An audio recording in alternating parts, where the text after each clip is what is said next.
আসসালামু আলাইকুম। আপনার পুকুরে বৃষ্টির জন্য যদি মাছ ভেসে গিয়ে থাকে তাহলে আপনি এগুলো ইউজ করতে পারেন। খুবই সহজ, তৎক্ষণাৎ ইনস্ট্যান্ট কাজ করবে। অক্সিজেন ট্যাবলেট এটি আপনি ইউজ করবেন। প্রতি 2 কাটা অর্থাৎ 20% জন্য একটি 250 গ্রামের স্যাচেট কিনে নেবেন। আর 1 কেজি বয়ম আপনার পাওয়া যায়, 1 কেজি বয়ম নেবেন। 1 কেজিতে 4 প্যাকেট থাকে, দাম 500 থেকে 600 টাকার মতো হয়ে থাকে। এটা আপনি ইউজ করবেন এবং এটা দেওয়ার 5 মিনিট পরে আপনি গ্লুকোজ স্যালাইন ব্যবহার করবেন।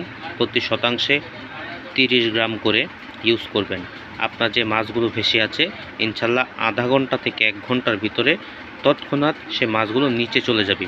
অর্থাৎ বৃষ্টি পড়লে পুকুরে অক্সিজেনের সমস্যা হয়, অক্সিজেন ফল করে, তো তৎক্ষণাৎ আপনি এই গ্লুকোজ সি মাছের দুর্বলতা কাটাতে এই গ্লুকোজ প্লাস ভিটামিন সি ব্যবহার করবেন এবং সাথে অক্সিজেন ট্যাবলেট ব্যবহার করবেন।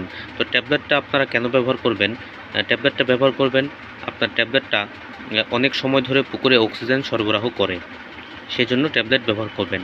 এবং যদি রেনু মাছের পুকুর হয়, পোনা হয়, ছোট ছোট পোনা হয়, তখন আপনি অক্সিজেন পাউডারটা ইউজ করবেন, তৎক্ষণাৎ ভালো রেজাল্ট দিবে।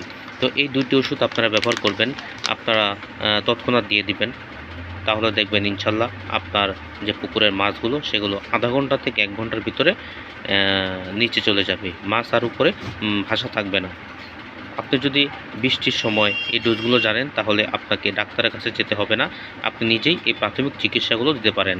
তারপরেও যদি আপনার পুকুরের মাছগুলো নিচে না যায়, তৎক্ষণাৎ আপনাকে বুঝে নিতে হবে যে অন্য কোনো সমস্যা আছে। সুস্থ মাছের ক্ষেত্রে আপনি এগুলো দিলে ঠিক হয়ে যাবে। কিন্তু বর্তমানে ভাইরাল এবং ব্যাকটেরিয়াজনিত সমস্যা অনেক বেশি।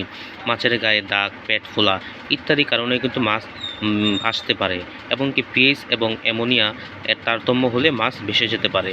তো পিএইচ এবং অ্যামোনিয়া এবং ব্যাকটেরিয়া ভাইরালজনিত এই বিষয়গুলো নিয়ে আমি পরবর্তী ভিডিওতে আপনাদের সঙ্গে কথা বলবো।